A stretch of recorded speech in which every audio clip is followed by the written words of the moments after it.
Hello every one. അപ്പോൾ എല്ലാവർക്കും welcome to our channel.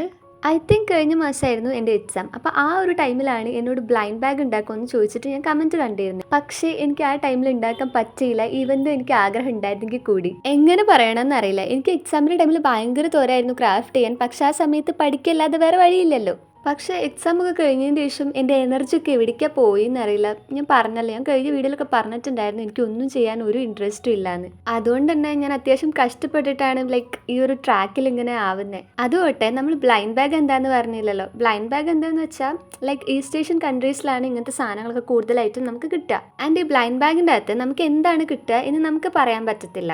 So ഈ ലബൂബു ഒക്കെ ഇല്ലേ, അതൊക്കെ ഒരു തരം ബ്ലൈൻഡ് ബാഗാണ്. നമുക്ക് വേണമെങ്കിൽ ഇങ്ങനെ ഗെസ് ഒക്കെ ചെയ്യാം, ഈ കളർ നമുക്ക് കിട്ടും അങ്ങനെയൊക്കെ. പക്ഷെ അത് കിട്ടും നമുക്ക് വലിയ ഉറപ്പൊന്നും ഉണ്ടാവില്ല. അങ്ങനത്തെ ഒരു സാധനമാണ് ഈ ബ്ലൈൻഡ് ബാഗ്. ഇപ്പോൾ ഉണ്ടാക്കിക്കൊണ്ടിരിക്കുന്നത് ഒരു പോസിറ്റീവ് കാർഡ് നോട്ടാണ്. ഇതൊക്കെ നമുക്ക് ബ്ലൈൻഡ് ബാഗിൻ്റെ അകത്ത് ഇടാനുള്ളതാണ്. ബ്ലൈൻഡ് ബാഗിന് യൂട്യൂബിൽ സെർച്ച് ചെയ്ത് കഴിഞ്ഞാലും പിൻട്രസ്റ്റിൽ സെർച്ച് ചെയ്ത് കഴിഞ്ഞാലും നമുക്ക് കുറേ ടൈപ്പിലുള്ള ബ്ലൈൻഡ് ബാഗ്സ് കിട്ടും. പക്ഷെ ഞാൻ വിചാരിച്ചു എന്തെങ്കിലും ഒരു യുണീക്കായിട്ട് എല്ലാവരും ചെയ്യുന്ന പോലത്തെ അല്ലാതെ അങ്ങനെ എന്തെങ്കിലും ചെയ്യാമെന്ന്. അങ്ങനെയാണ് ഈ മഷ്റൂം തീം ചൂസ് ചെയ്തത്. ഞാനിപ്പോൾ ഈ കംപ്ലീറ്റ് ചിത്രങ്ങൾ വരയ്ക്കാനും ആക്രിലിക് മാർക്കേഴ്സാണ് യൂസ് ചെയ്തത്. നിങ്ങൾക്ക് വേണമെങ്കിൽ ഡോംസിൻ്റെ ബ്രഷ് പെന്നോ അല്ലെങ്കിൽ സ്കെച്ച് പെന്നോ യൂസ് ചെയ്യാം. ഈ ആക്രിലിക് കളേഴ്സ് യൂസ് ചെയ്ത് പെയിൻറ്റ് ചെയ്യുന്ന കാണുമ്പോൾ വിചാരിക്കും ഇത്രയും പണിയാണോ എന്ന്. അതിൻ്റെ ഒന്നും ആവശ്യമില്ല, നമുക്ക് സ്കെച്ച് പെൻ യൂസ് ചെയ്തിട്ട് ചെയ്യാം. ഞാൻ പിന്നെ എൻ്റെ പെയിൻറ്റിങ്ങിലുള്ള സ്കില്ലൊക്കെ ഒന്ന് ഇമ്പ്രൂവ് ചെയ്യാം എന്നുള്ളൊരു ഇതിലാണ് ഈ ഒരു ആക്രിലിക് കളേഴ്സ് യൂസ് ചെയ്യുന്നത്. ഇപ്പം നമ്മൾ ഉണ്ടാക്കിക്കൊണ്ടിരിക്കുന്നത് ഒരു സ്ക്വിഷി ആട്ടാ. പിന്നെ എൻ്റെ ചാനലിൽ ഏറ്റവും കൂടുതൽ ആൾക്കാർ ചോദിക്കുന്ന ഒരു കാര്യമാണ് ഫേസ് റിവീൽ.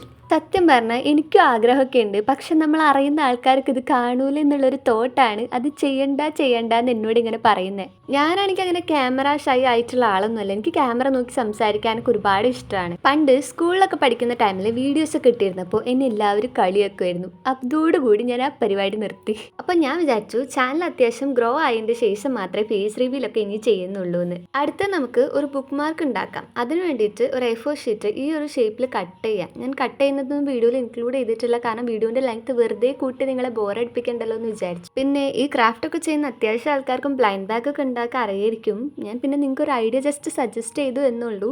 പിന്നെ എൻ്റെ ചാനലിൽ ഒരു കമൻറ്റ് വന്നിരുന്നു. അപ്പോൾ ഞാൻ അതിന് ആൻസർ ചെയ്യാം. അത്യാവശ്യം കുറേ മുന്നേ വന്ന കമൻറ്റാണ്. ഞാനിങ്ങനെ ഓരോ കമൻറ്റ് കാണുമ്പോൾ ഇങ്ങനെ നെയിമായിട്ട് ചെയ്യാൻ വേണ്ടിയിട്ടും ക്രാഫ്റ്റ് ചെയ്യാൻ വേണ്ടിയിട്ടൊക്കെ ഓരോ കമൻറ്റ് കാണുമ്പോൾ അതെല്ലാം സ്ക്രീൻഷോട്ട് എടുത്ത് വെക്കും. പിന്നെ ഞാനത് ചെയ്യാനായിട്ട് മറക്കുന്നല്ല, അതായത് എല്ലാം ചെയ്ത് വരുമ്പോഴേക്കും ടൈം എടുക്കും. കാരണം ഒരുപാട് ഞാൻ ഇതേപോലെ സ്ക്രീൻഷോട്ട് എടുത്ത് വെച്ചിട്ടുണ്ട്. ആദ്യത്തെ ക്വസ്റ്റ്യൻ ഏജ് എന്താണെന്നാണ്. ഏജ് ഞാനിപ്പോൾ കറൻ്റ്ലി ഡിഗ്രി സെക്കൻഡ് ഇയർ ആണ്. അപ്പോൾ നിങ്ങൾ ജസ്റ്റ് ഒന്ന് ഗെസ് ചെയ്യുക എത്ര ഏജ് ഉണ്ടായിരിക്കും എന്ന്. പിന്നെ സ്റ്റഡീസിനെ കുറിച്ച് പറയാനാണെങ്കിൽ ഞാൻ BA ഇംഗ്ലീഷ് ലിറ്ററേച്ചർ ആണ് എടുത്തിട്ടുള്ളത്. പിന്നെ ലൈഫ് പ്ലാനെ കുറിച്ച് പറയുകയാണെങ്കിൽ ലൈഫൊക്കെ ഇപ്പോൾ പ്ലാൻ ചെയ്ത് വരുന്നതേ ഉള്ളൂ. അങ്ങനെ പെട്ടെന്ന് ചോദിച്ചാൽ എനിക്കൊരു ആൻസർ ഇല്ല. I M currently planning. പിന്നെ എൻ്റെ പ്ലേസ് ഞാൻ മലപ്പുറം ഡിസ്ട്രിക്റ്റിലാണ്. നിങ്ങളൊക്കെ എവിടെ നിന്നാണെന്ന് കമൻറ്റിൽ പറയാം. ഇപ്പം നമ്മൾ പേപ്പർ ഫോൾഡ് ചെയ്ത് ഉണ്ടാക്കിക്കൊണ്ടിരിക്കുന്ന സാധനം ഞാൻ പറയേണ്ട കാര്യമില്ല, നിങ്ങൾക്ക് എല്ലാവർക്കും അറിയായിരിക്കും. ഒറിഗാമി മഷ്റൂമാണ് ഉണ്ടാക്കുന്നത്. ഞാൻ ആദ്യമൊക്കെ ഇങ്ങനെ വിചാരിച്ചിരുന്നത് ഒറിഗാമി ഒക്കെ ഉണ്ടാക്കി എന്ത് പാടായിരിക്കും. ഞാൻ കുറേ ഒറിഗാമി വീഡിയോസൊക്കെ കാണാറുണ്ട്. പക്ഷേ എന്നെ കൊണ്ട് ചെയ്യാൻ പറ്റില്ല എന്നൊക്കെയാണ് വിചാരിച്ചിരുന്നത്.